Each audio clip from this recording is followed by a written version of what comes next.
All right, we're live. Pedro from A&P-REACTS here with Asim from Wintersun, Damnation Plan, and the list of bands is so long that it would take me half a day to go through it. Awesome. Good morning, good afternoon. How are you?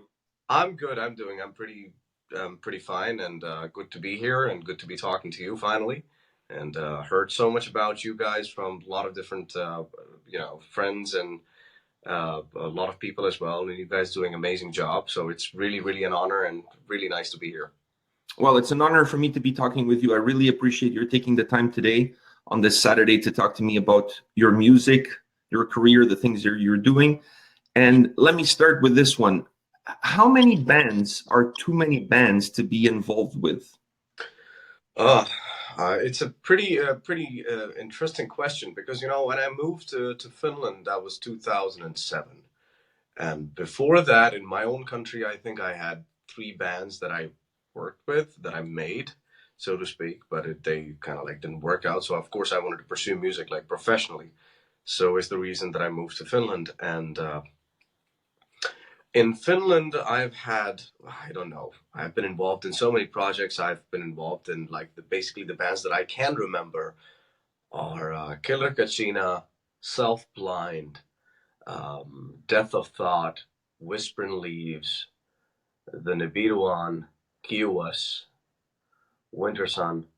Like these are the bands that I can remember. So like about seven. Yeah.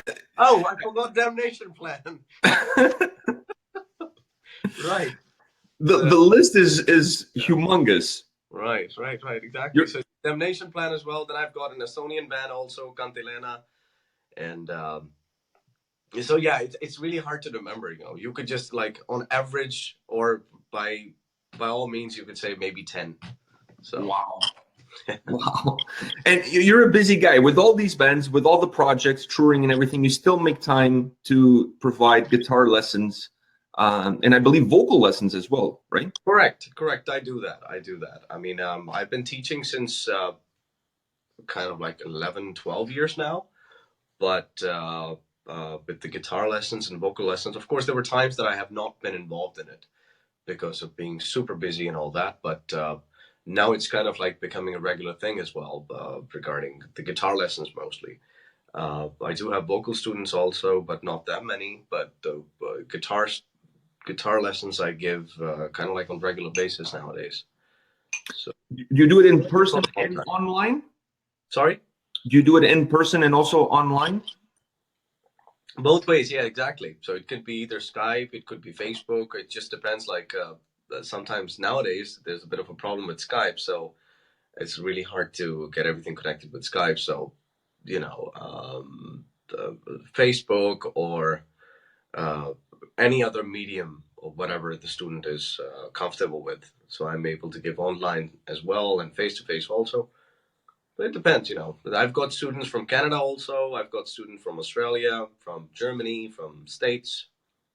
How does it work? Do you put a plan? I'm really interested in this because do you put a plan together for each specific student based on their skill set when they approach you, right? Or do you kind of just go based on what they wanna learn or where they wanna go?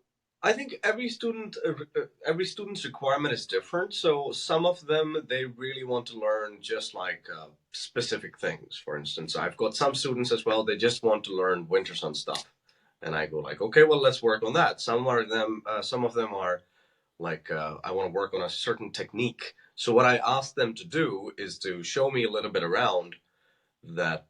What is their skill level, and according to that, I make up the plan for them. That okay, let's start with this one, and so like I consider it kind of like a game. You go to the level 1, level 2, level 3, level 4. So it really depends on a student to student, but definitely I'm able to pull together according to the needs of the student, not just like, hey, I'm able to just give you this lesson and have it or leave it. So it's just totally up to the requirement of the student. So it's very customized to each person's desires, skill level, exactly what they want to learn.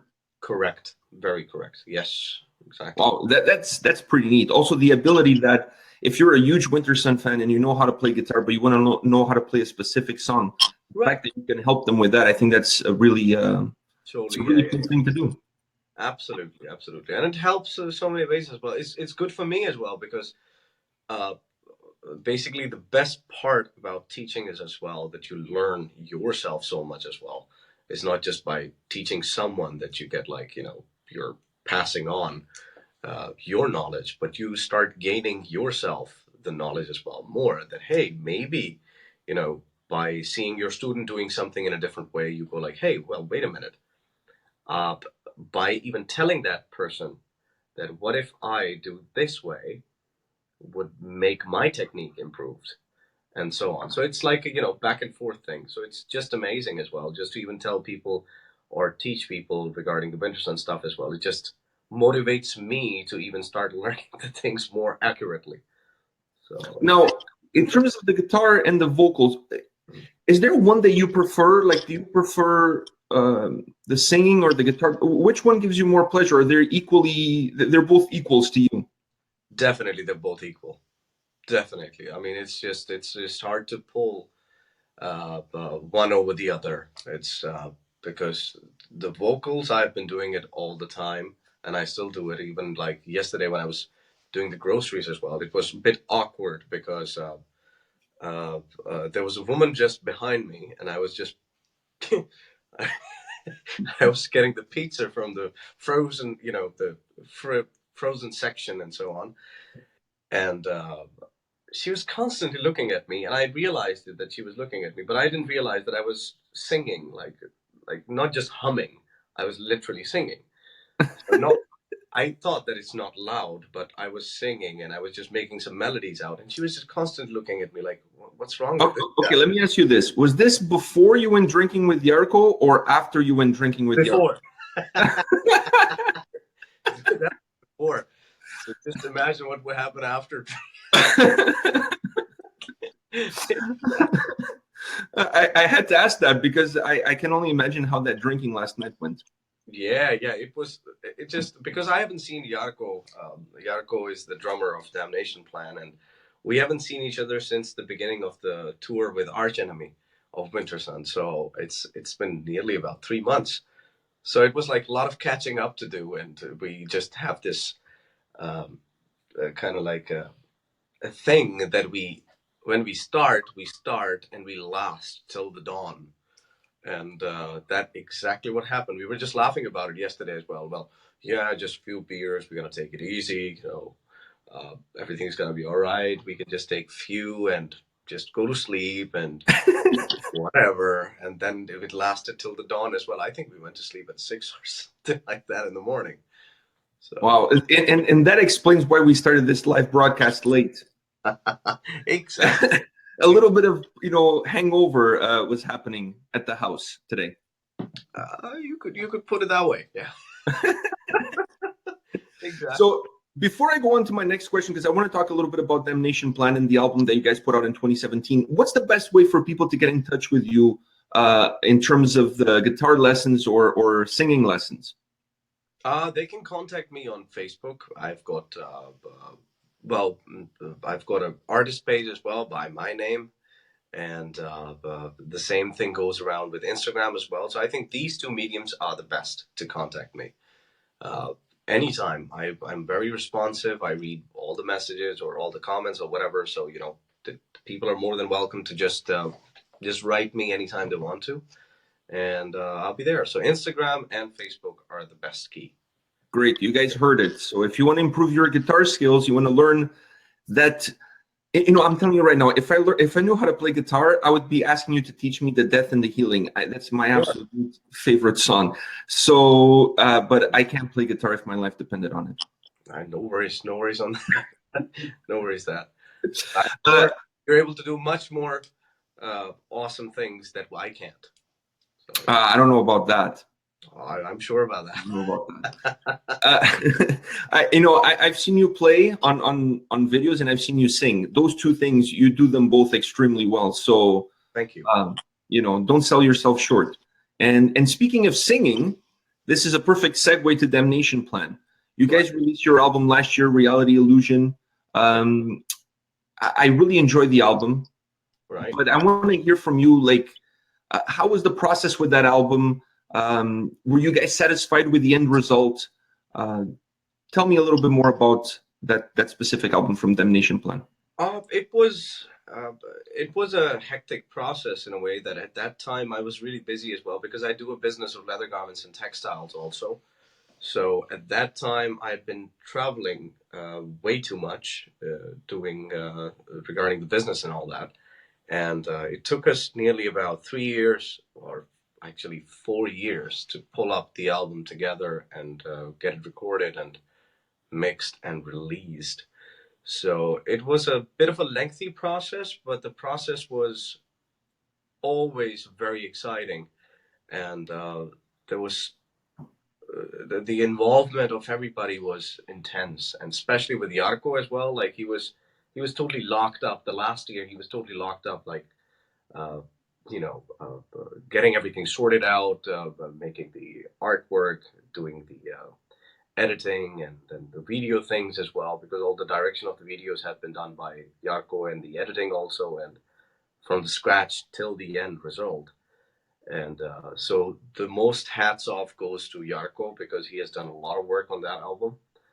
And particularly the whole process was that when I used to visit Finland, we just used to either I used to come, like if I used to fly in, or if I used to come via, let's say, because Finland is kind of like an island.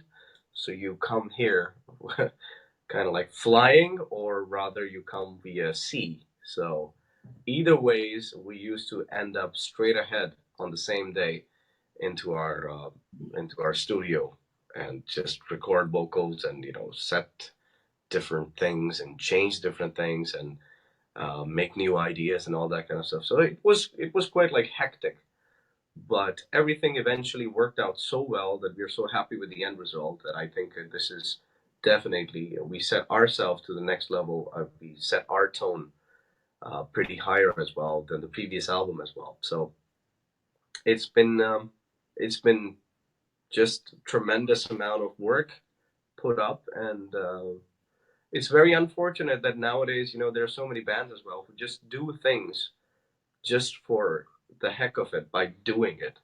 But we didn't want to go that road. We were like, okay, if it is taking time, we're gonna put our time to it and make sure that we want the end result the way we want to. So even with Dan Swano, there was who mixed our album from Sweden. Um, it turned out to be that I think in 2016, in October, he was supposed to mix it, then it didn't happen. Then it got mixed in 2017. So we didn't even want to, just for the heck of it, to release it, or to get it mixed by somebody else, or because we knew that what are we looking for and what kind of sounds we want. And so we gave it time. We let it boil for good. And yeah, here's the end result. I mean, we are very proud, we're very happy about it, and I believe that the people who listen to it uh, would appreciate the amount of work we have put into it. But I think that the response has been great as well. One of the songs that I really wanted to touch on was the cover song from Dio that you guys put on the album. How, Right. how challenging, first of all, we're living in an era now where cover songs are becoming bigger and bigger. I mean, Right. this year's Zombies, covered by Bad Wolves, is one of the biggest songs of the year here in North America. Okay. Right. So, the first part is a kind of a two-part question. The first part is why a cover song, and then second part is why Dio's song cover "Don't Talk to Strangers." All right. Um, Dio and we go way back. The reason is this: that when I was 4 years old, actually, my uncle, who is my godfather of music, he introduced me to Dio at the age of 4, and he gave me the CD at that time. That CD was the thing, which was like the modernization. Let's see it that way. It was 1993, I guess so. Yeah, 1993. And he brought the Dio CD. The album was called Dream Evil. And same time, uh, that was the time when I was totally hooked up to metal, even at the age of 4. And I listened to Dio by we had this, 386 computer, they were called. Yeah, I remember those. Exactly, 386. Um, and the point about that was that we didn't have the external speakers, so we only had the headphones. And with that, the best part was when I used to play the game called Need for Speed 2. That's an awesome game. Exactly, big fan still. And there was no chance of playing uh, the music that used to come out of Need for Speed 2. So the only point was to put the CD into the CD-ROM and just listen to the album. And there it was. So it was Dio's album, Dream Evil, and I constantly listened to it. And so Dio remained a very, very major part of my life in music-wise. And since then, I was a big fan till the point today as well. And it just was the reason that we wanted to put Don't Talk to Strangers as well, because it was one of my favorite songs. And we wanted to give Dio a tribute in a way. And we wanted to do it in a Damnation Plans style. And we were able to achieve that by just being ourselves and just giving the tribute to one of the greatest human beings and greatest musicians on this planet. And, Yeah. you know, And I think you guys pulled it off. Well, thank you very much. We tried our best. I mean, to pull off Dio is not a joke. It's really, really, it's really hardcore work. And yeah, it was very intense as well. And to even pull it off in whatever key you want to sing the songs by him, it always is very challenging. So I wanted to challenge myself as well by doing something in the key that we did it.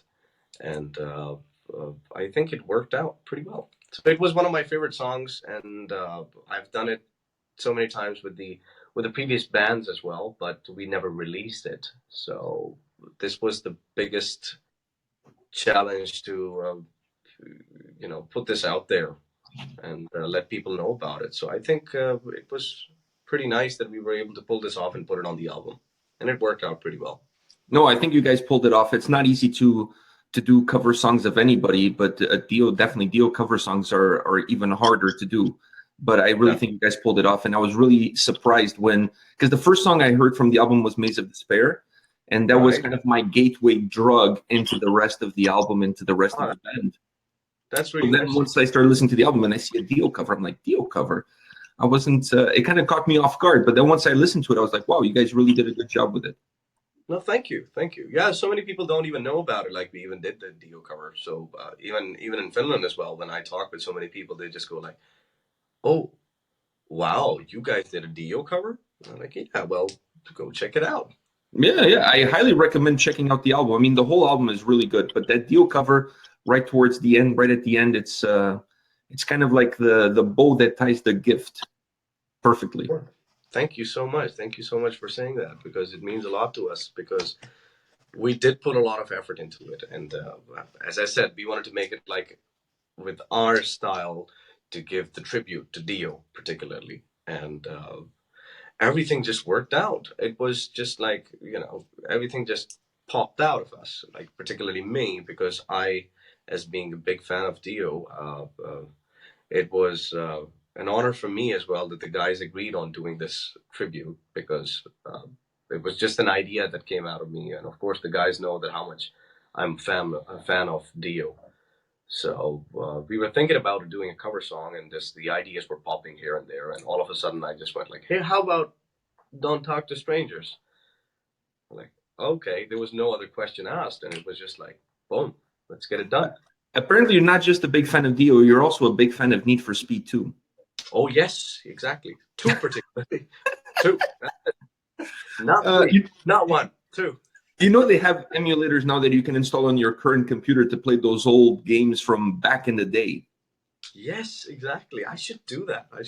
I honestly, just a side note here, I've done that, and it's probably the biggest mistake you can do, because you become so addicted to it, because you feel like you're 12, 10, 11 again. You're playing these games with absolutely horrible graphics.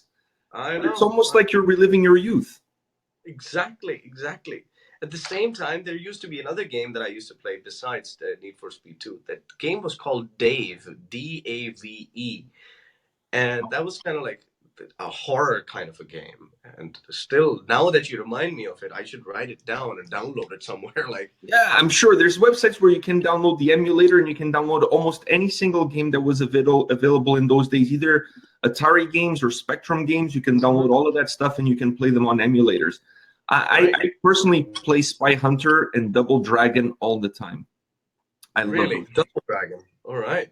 Yeah, I'm more of a kung fu kind of guy. All right. Cool. Yeah. Sure. I get it. Before we talk about Wintersun, I have one more question for you about Damnation plan. Do you guys have any plans for shows for the rest of 2018? Is there anything in the pipeline?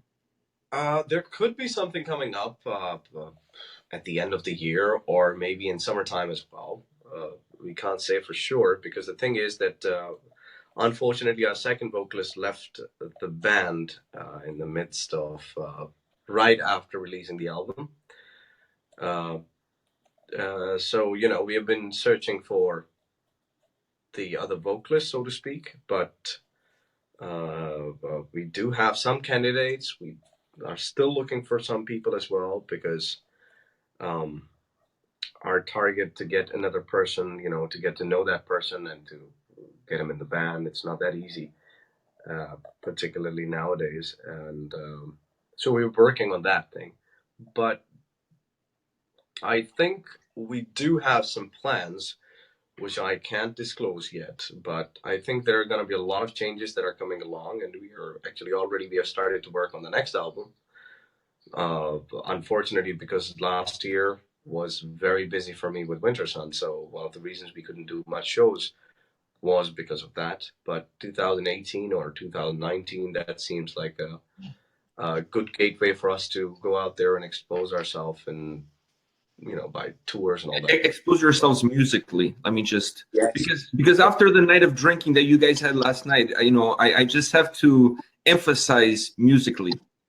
Yes, exactly. Let's not expose something else out here. Yes, exactly. Now let's talk about a little bit about Wintersun. How did the opportunity for you to join Wintersun? How did that come about? Great question. It was, frankly speaking, 2016, about October time, that I was so fed up with everything regarding the music industry and everything like that, that I was at the very verge of leaving everything off the music. I was just like, I was fed up. I said to myself that, hey, I'm gonna leave it all behind, move on. I'm just gonna concentrate on the family business that we have of leather garments and textile, and the music industry is not doing me any good. There's nothing gonna happen, and so on. So it was just one morning that I got up, like, I was still in the bed at that time. I just got up, had my coffee, checked my phone, and there was a big news from Yari's page, that Yari said that, hey, I'm dropping the guitars, and I'm gonna be just like concentrating on the vocals, and we're looking for a new guitar player. And I was like, is that for real? Like, what the hell? And I contacted Yari immediately, because I've kind of known the guys beforehand. And the reason had been this, because I was a big fan of Wintersun, and I was like, that was a band that I came to know in 2005. And the funniest thing is that I've seen them live in 2006 at Wacken Open Air. And that was the first international festival or the concert that I've been to. And Wintersun was opening the Black Stage at that time, that was called, in 2006. And I was at the front row, so I was like watching the guys. And the best part about it is, like, it was always a dream for me that one day I'm going to play in Wacken Open Air. And I said to myself in that year that I'm going to be playing on that stage. And guess what? I'm in Wintersun at the moment, and this year we're going to be playing on the same stage, and I'm going to be playing with Wintersun. So that's Wow. extremely amazing. That's extremely amazing. It just took like what, 12 years? Still. Hey, So, dreams do come true.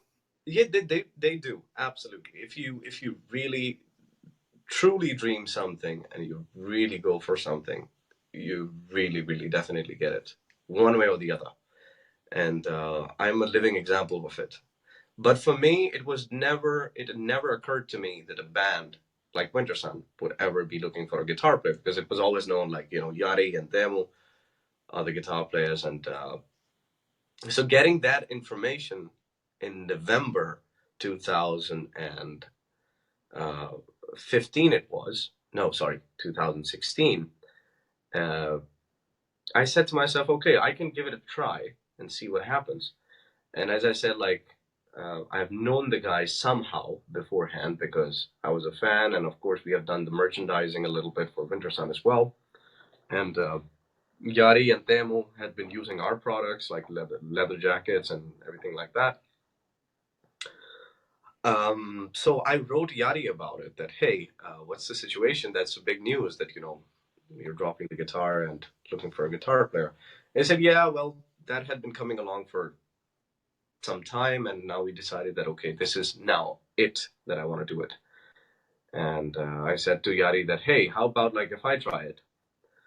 He said, well, I wouldn't mind, but you need to have a certain skill set to be part of Wintersun. And of course, for me, I've been kind of like always known as a vocalist more than a guitar player. So even Yari had no idea that, okay, well, I can play guitar with whichever level. So I had to go through all the process as well, and yeah, I went through the auditions and everything like that, and I gave 100% into it. I was like, that was my last go. That was my last go at the industry. I was like, okay, if this is gonna happen, that'd be great. If it doesn't happen, then bye-bye. I'm done with it. But I never thought about it like that. It would not happen. I just gave 100% into it because, of course, joining your dream band, like working with your, like the people that you have looked up to so much. So I just went for it, and there were 3 to 4 different stages of the audition, and everything worked out. And here it is in 2017. They just called me on I remember the date, January 12th, particularly, and they said, like, okay, you're in the band. And I was like, okay. That must have been cool. It was.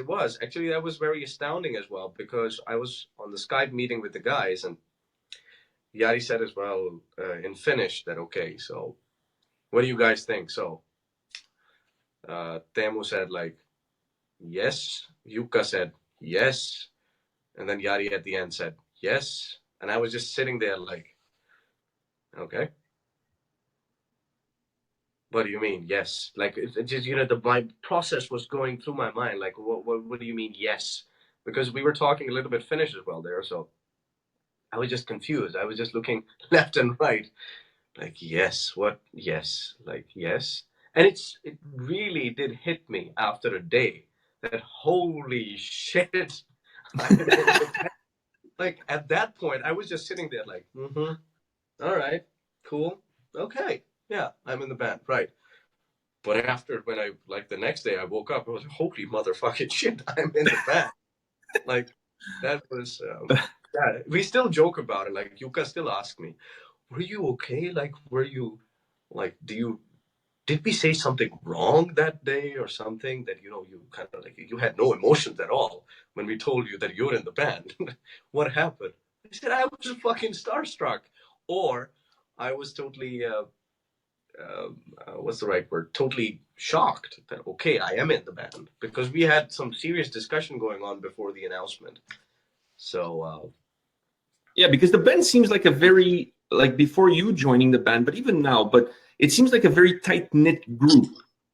Indeed it is. Indeed it is. So for you to come in, I'm sure there was that first of all, like you said, you were shocked that you were in. Yeah. But then when the realization that now you're going to be part of this family and this tight group, that must have been like, wow. I mean, like, not only I'm a fan, but now I'm part of this. Like, it's kind of overwhelming. It is. It is. It's been an amazing venture as well. It's been an amazing time to be with those guys. They're brilliant human beings and amazing people to be working with.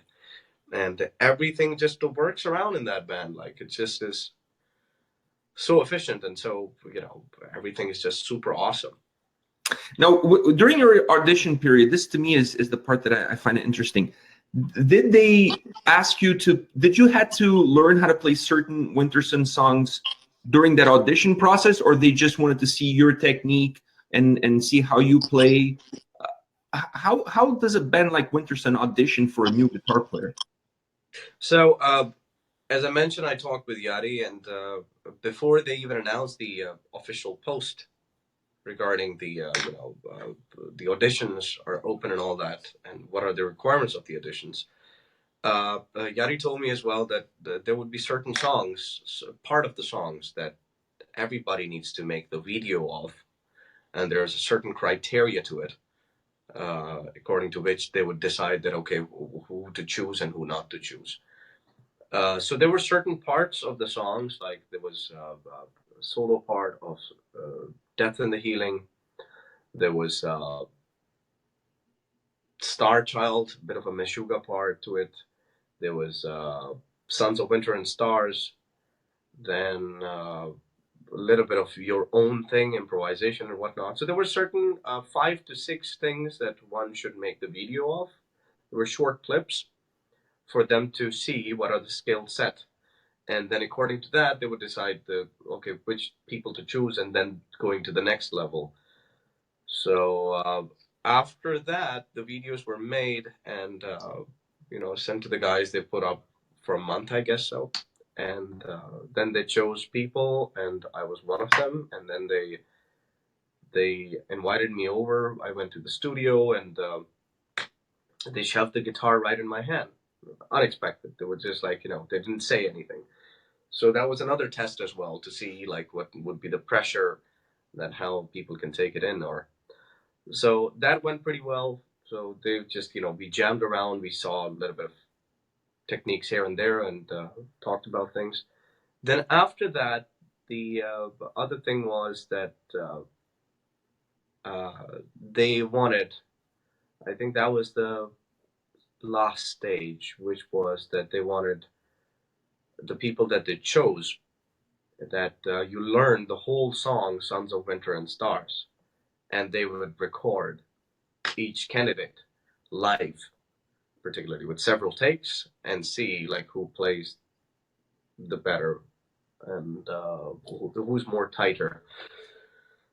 So that went through, and it just was like, to what I remember, there were 4 candidates or 3 candidates, and they recorded us in the same day at the same time, like same time, like one after the other, so to speak. And then that was the last step. So there was a criteria that you need to learn Sons of Winter and Stars, the whole song, and they would record the whole song in one take. And according to that, then they'll decide it. So that was the criteria particularly, and of course that has other things to do as well, like that how the chemistry works in between the people as well. So it's been just amazing the time we were there, and we had good laughs, and everything just worked out pretty well. So I'm glad that it just all worked out. Is there any song that you found a little bit more difficult to feel, like especially a song that you have to play live? So is there a song that you felt a little, that you had a little bit of a harder time coming to grips with, especially knowing that you were going to have to perform that song live more than any other? I think that has always been Battle Against Time. That song is really like Battle Against Time. I mean, really, it's really hard to. Of course, when you're playing home, then it's much more easier, and but performing it live, while you're like moshing and everything like that, and keeping the technique going as well, that really is a hard song. So it's always a battle, like to keep yourself to the tempo and so on. But I think else than that, it hasn't been any other songs have not killed me the way Battle Against Time has done. So, yeah, that would be the one. That's really a battle, not against time in this case, more against technique and guitar. Exactly. Like everything just comes to your face immediately. Okay, Battle Against Time. We're like, oh shit, not again. Yeah, when you're looking at the set list and you see that one approaching, you're starting to cringe. Exactly. Yeah. Before when that is done, like I remember when the Arch Enemy tour we were doing it, like every night my only concern was Battle Against Time. We're like, oh shit, man, that's gonna be a tough one. So till that time, I was concentrating, getting things worked up and so on. And then when that used to be done, I'm like, okay, now it's party time. Now it's time to enjoy myself. Exactly. How was that tour? That was going to be my next question. That was a huge tour for Wintersun with Arch Enemy, Jinjer, and I believe Tribulation as well was on that bill. Indeed. You guys went all over Europe on that tour. How was that experience for you? That must have been incredible. Amazing, because it was an honor to be with Arch Enemy as well. Particularly, it was another dream of mine coming true. Because I've looked up to Arch Enemy as well in many different ways, and I was a fan of Arch Enemy also from the time that I've known Wintersun also, and to be particularly with them on the tour and being like the main support of the whole tour, that was like, wow, I mean, amazing, because about 80% of our shows were sold out, and we are talking about, like, on average, let's say 1,500 people. Like, on average, the biggest show we did was in Prague, and that was 4,000 people, and that was huge. Like, I remember still, like, just walking in that venue, and it was like, oh my god, like, there were first floor and then the second floor as well, and that was just packed. And getting on the stage when all those 40,000 people are there, it was just like, oh my god, this is like a mini festival going on. And the whole tour was so great. Like, the crew of Arch Enemy is super cool. They have been super supportive to our crew as well, and everything just used to work. Everything was super phenomenal. Just, I have to say that UK was a little bit tough and pain in our ass, because the venues were small, like, comparatively to the European, like, European venue sizes, but the conditions were tough. No proper backstages, no proper showers. That's UK for you. So it was a little bit tough. But beyond that, I come into becoming really, really good friends with Jinjer and Tribulation as well. Well, Jinjer are like, they're my sweethearts. Those guys are just amazing. They're just fun to be with, fun to play with. And I'm actually going to go see Jinjer next week here in Toronto. Yeah, cool. I'm going to go see Jinjer. They're opening for Cradle of Filth here in Toronto. Correct. Exactly. There's a bit of a unfortunate thing that they could not get their visas in time to start off the tour, so they had to cancel a few shows, but they're on the tour right now, and I'm really, really happy for them. And it's an amazing band. It's just an amazing band. And super tight, super cool guys to hang out with. And so it was a blessing to be on that tour. It was a success for us. So many people had come to us saying that they have never heard Wintersun. That was the point of us being there. And that they really enjoyed our show, they really like our music, and they want to see more of us in the future. So it was amazing. It was really nice to be on tour with Arch Enemy and exposing ourselves to the different market, and just, being with Jeff Loomis. He's one of my biggest, had been and is my favorite guitar player of all times. So be with him, every night, just hanging out and sometimes just jamming together. It was living a dream, so to speak. Yeah, it's funny you mentioned that about people coming to you guys and mentioning that they haven't heard about Wintersun. We had a lot of comments on our videos during that tour of people who went to see you guys, then came on YouTube, searched for Wintersun, found us, found our channel, and you were commenting that, wow, you know, I just discovered this band because I went to the show last night, that kind of stuff.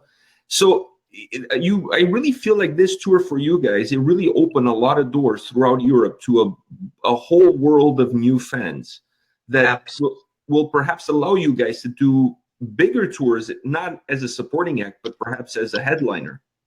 Sure, absolutely, absolutely. I mean, we did a headline tour right after the album release, not right after, but we had festival shows as well. Then we released the album, and then we went on a European tour to the B side, the B market, so to speak, where Wintersun has never been before, and we did that tour for about 5 weeks, I think so. Yeah, and Whispered was with Whispered. us. I was just going to say that was the tour with Whispered, right?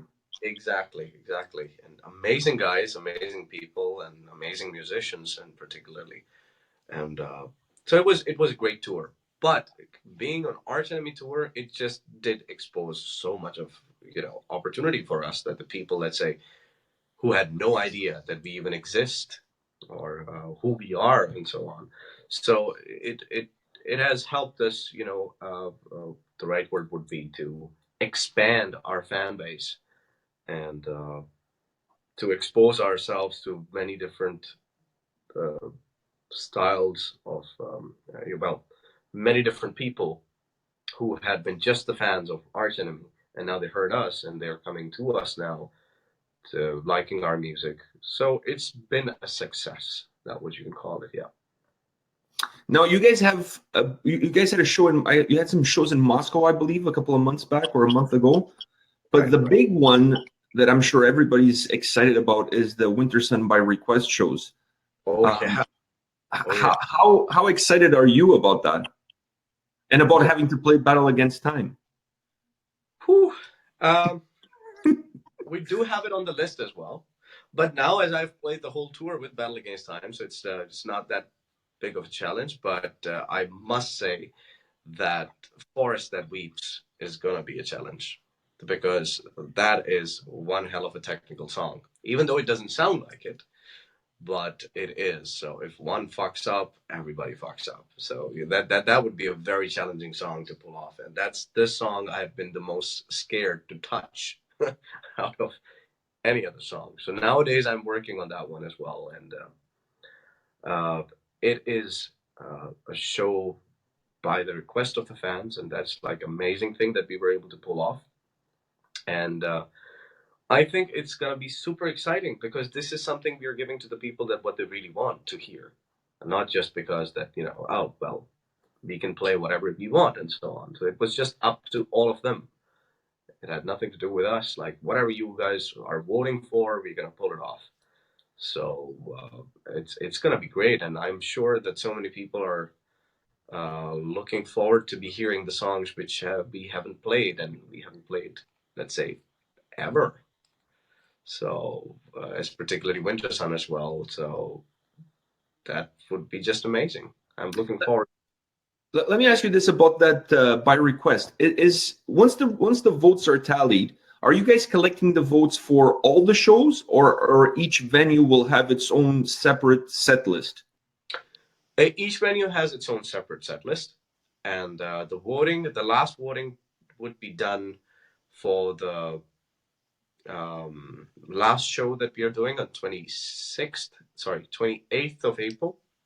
That would be in Finland, Kouvola, and that voting will end on the 13th of April.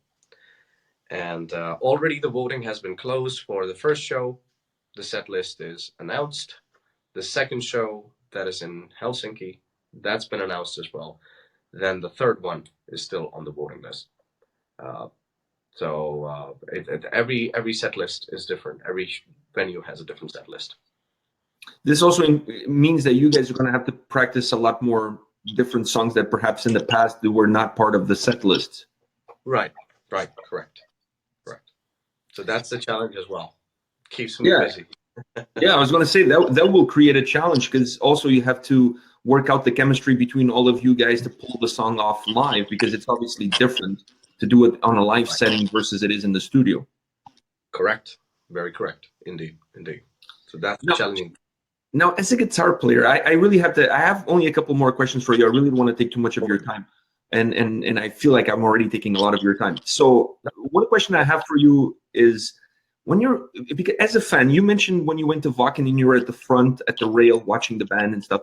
I've had myself and my son, we've had that experience going to see bands that we really love and being at the front rail there, where you can almost catch the sweat from the guitar player coming towards you every time he headbangs. Is there anything that distracts you in that moment when you're playing? Do you pay attention to the crowd, or you're in the zone and you're just really trying to make sure that you're hitting all the notes and you're staying with the tempos?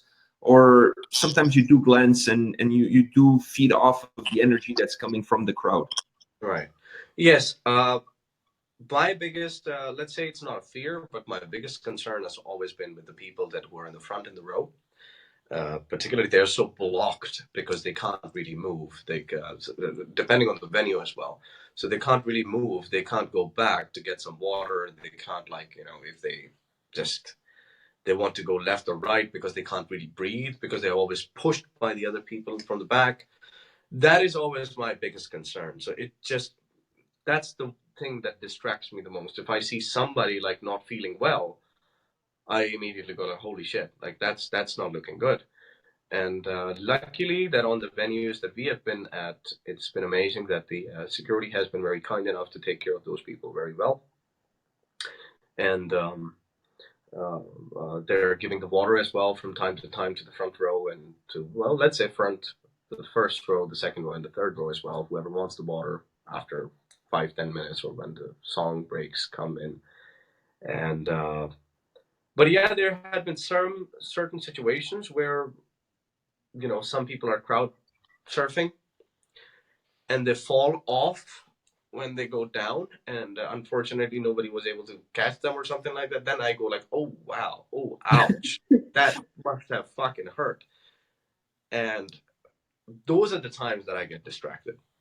And particularly, I remember one time there was in England, or was it? It was somewhere in Stockholm. I don't remember the name, like the venue or something. But it was something that one person totally passed out, fell down on the ground. Then the medics came in immediately, picked that person up, brought that person to the side of the stage, and I could see everything from my end. Like, I think it was Germany, yeah.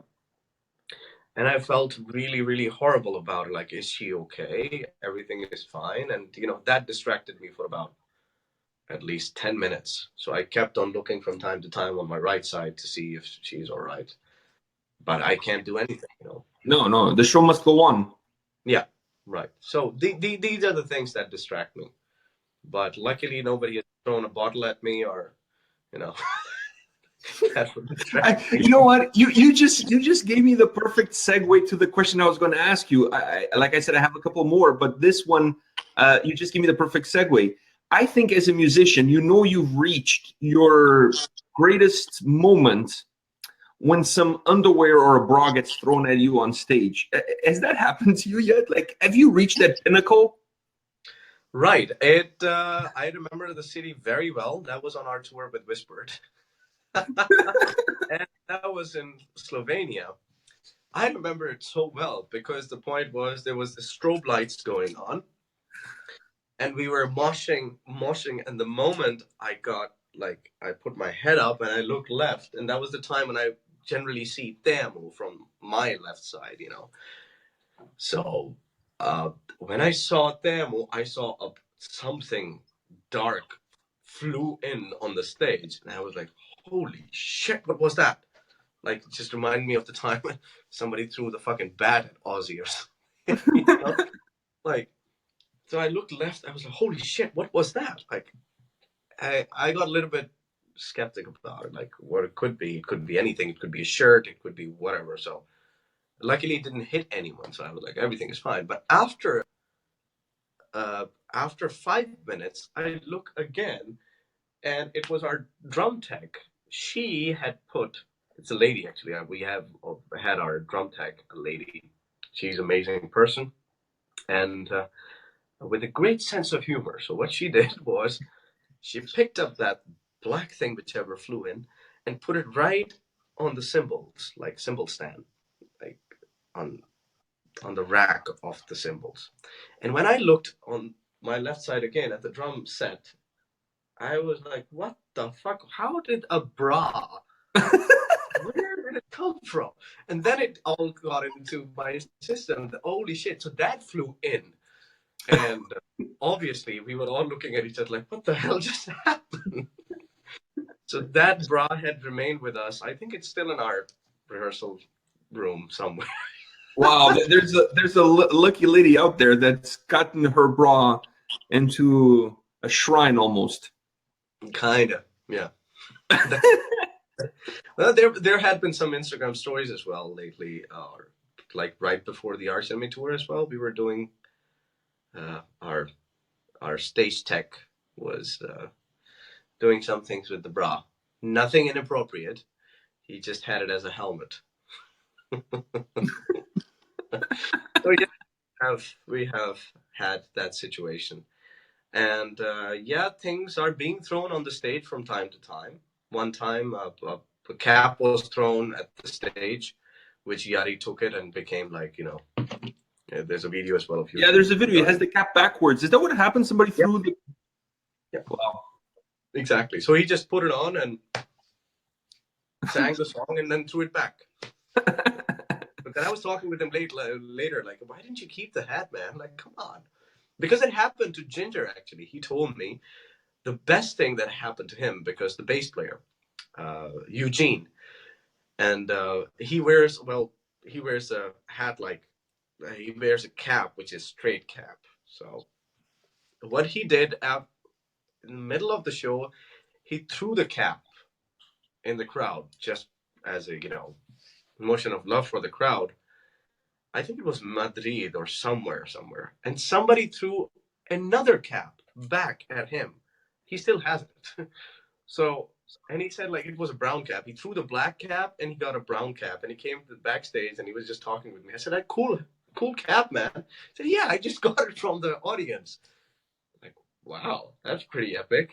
So next time I think I should throw my guitar in and somebody will throw me a guitar. That would be amazing. I don't think that would happen. If you threw your guitar in the audience, I think the guy would grab it and would run to the door with it, Right, exactly. Like, let's stick to just guitar picks. Yeah, that's all right. Yeah, let's just stick with the guitar picks. I mean, I know for me, from a fan perspective, going to a show and being in that front row, coming home with the guitar pick, for me, it's like, it's the biggest, it's the coolest thing, you know what I mean? Because you waited so many hours in line, you got to the front of the stage, you enjoyed the show. Coming home with the guitar pick is the greatest thing.